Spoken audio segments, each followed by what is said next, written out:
Assalamualaikum warahmatullahi wabarakatuh. Anak-anak, pelajaran kita hari ini yaitu tema 8, daerah tempat tinggalku, subtema 1, lingkungan tempat tinggalku, pembelajaran ketiga, mata pelajaran IPS dan PPKN. Tujuan pembelajaran kita hari ini adalah yang pertama, dengan kegiatan membaca teks tentang pengaruh lingkungan terhadap mata pencaharian penduduk, siswa mampu mengidentifikasi jenis pekerjaan penduduk berdasarkan tempat tinggal.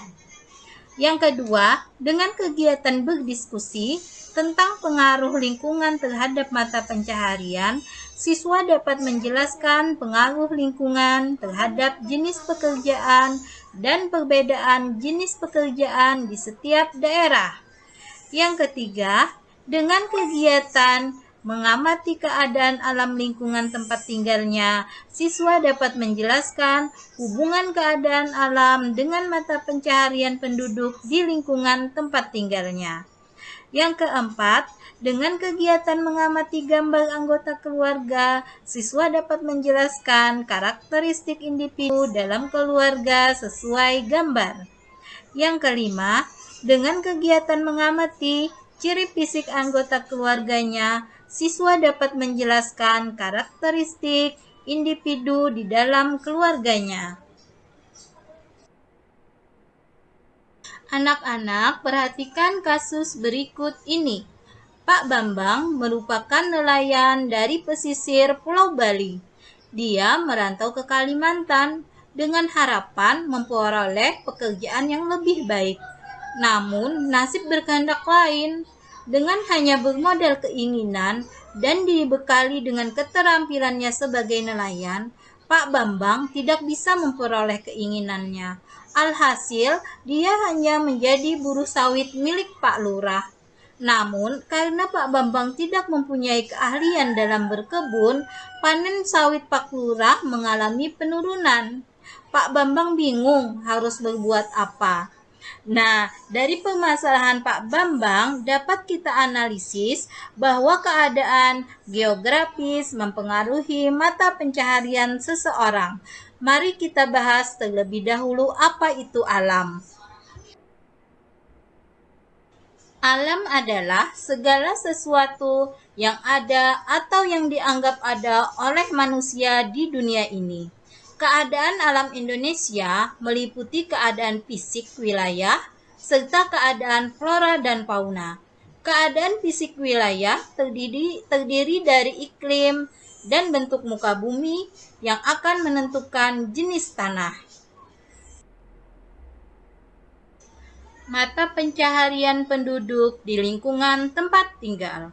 Kondisi alam yang berupa dataran tinggi, pegunungan, dataran rendah, dan daerah pantai ternyata mempengaruhi mata pencaharian penduduk. Mata pencaharian penduduk dataran tinggi berbeda dengan mata pencaharian penduduk di dataran rendah atau pantai. Untuk lebih jelasnya, mari kita pelajari bersama-sama. Mata pencaharian masyarakat di daerah pantai. Apa saja mata pencaharian masyarakat di daerah pantai? Mata pencahariannya yang pertama adalah sebagai nelayan, 2 sebagai petani tambak, ketiga sebagai pengusaha tambak, keempat sebagai petani garam, dan kelima sebagai pengrajin. Kemudian, mata pencaharian masyarakat di daerah dataran rendah. Apa saja mata pencaharian masyarakat di daerah dataran rendah? Mata pencahariannya yaitu pertama sebagai petani, kedua sebagai pedagang hasil bumi, ketiga sebagai buruh tani, keempat sebagai peternak, kelima buruh musiman, dan keenam sebagai pengrajin alat rumah tangga dan pertanian. Selanjutnya, mata pencaharian masyarakat di daerah dataran tinggi. Apa saja mata pencaharian masyarakat di daerah dataran tinggi? Yang pertama sebagai peternak, kedua sebagai petani, ketiga sebagai buruh perkebunan, keempat pekerjaan pertukangan, dan kelima sebagai pedagang. Mata pencaharian di perkotaan. Apa saja mata pencaharian di daerah perkotaan? Yang pertama, pekerja jasa seperti ojek online, dokter, tukang beca, sopir angkutan umum, dan lain-lain. Yang kedua, karyawan swasta. Ketiga, sebagai wira swasta. Keempat, sebagai pedagang. Dan kelima, sebagai buruh dan tenaga harian lepas.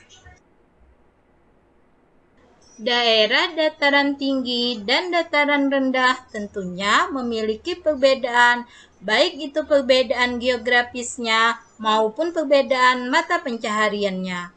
Begitu juga dengan karakter penduduknya. Daerah yang satu dengan daerah yang lainnya memiliki karakter penduduk yang berbeda-beda. Tidak hanya antar daerah, karakter individu dalam keluarga juga berbeda-beda satu dengan yang lainnya.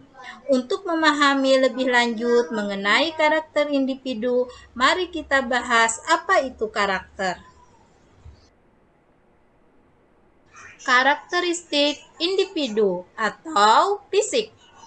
Keberagaman berarti bermacam-macam pada manusia. Keberagaman yang dimaksud adalah perbedaan yang dimiliki oleh setiap individu. Perbedaan pada individu itu ada karena setiap manusia memiliki ciri khas tersendiri. Dengan demikian, keberagaman karakteristik individu memiliki perbedaan terhadap ciri-ciri khusus pada setiap manusia. Keberagaman karakteristik individu dapat berupa keragaman fisik. Keragaman fisik dapat meliputi warna kulit, jenis rambut, tinggi badan, dan berat badan. Selain keberagaman fisik, juga terdapat keberagaman, kegemaran, dan sifat. Nah, kita lihat pada gambar, di situ ada perbedaan ciri fisik antara Paman Tagor dan Ayah Beni. Ayah Beni berbadan kurus, sedangkan Paman Tagor berbadan besar. Perbedaan fisik juga terlihat pada Gulton dan Puspa. Puspa memiliki tinggi badan yang lebih, sedangkan Gulton memiliki tinggi badan yang kurang.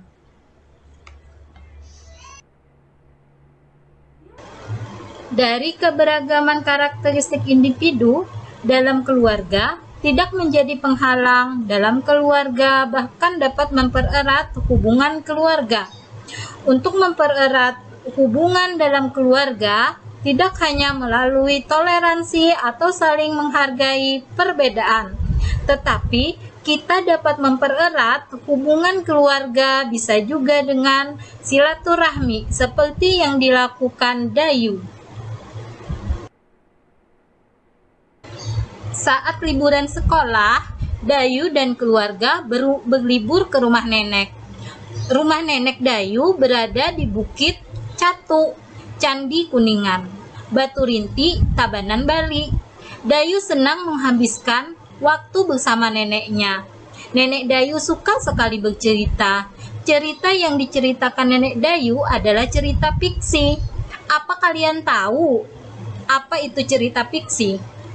Untuk menumbuhkan pemahaman kalian tentang cerita fiksi, mari kita simak baik-baik penjelasan tentang cerita fiksi berikut. Cerita fiksi. Cerita fiksi adalah karya sastra yang berisi berbagai cerita rekaan atau yang didasari fantasi, bukan berdasarkan atas kejadian nyata. Unsur-unsur dalam cerita fiksi biasanya terdiri dari tema, latar, tokoh atau penokohan, alur, gaya bahasa, dan amanat. Apakah kamu tahu arti setiap unsur tersebut? Berikut penjelasannya. Pertama, tema. Tema adalah ide pokok atau gagasan utama dalam sebuah tulisan. Jika diibaratkan sebuah rumah, tema merupakan fondasinya, sebab pada tulisan pasti ada tema yang membangun isi tulisan tersebut. Yang kedua, latar. Latar adalah keterangan mengenai tempat, waktu, dan suasana dalam sebuah cerita. Selain itu, latar juga bisa dikatakan sebagai keterangan. Maksudnya, alur yang berhubungan dengan waktu, suasana, dan ruang. Yang ketiga, tokoh atau penokohan. Tokoh adalah setiap individu yang ada di dalam cerita dan karakternya masing-masing. Terdapat karakter protagonis, antagonis, dan tirtagonis. Protagonis merupakan tokoh yang menggambarkan watak baik dan positif. Sebaliknya, tokoh antagonis menggambarkan watak yang buruk atau negatif.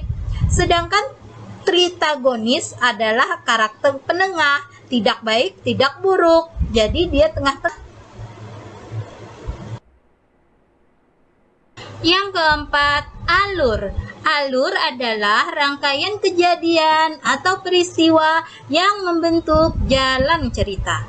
Di dalam alur terdapat konflik yang menggambarkan pertentangan setiap tokoh dan dalam cerita yang menghasilkan ketegangan.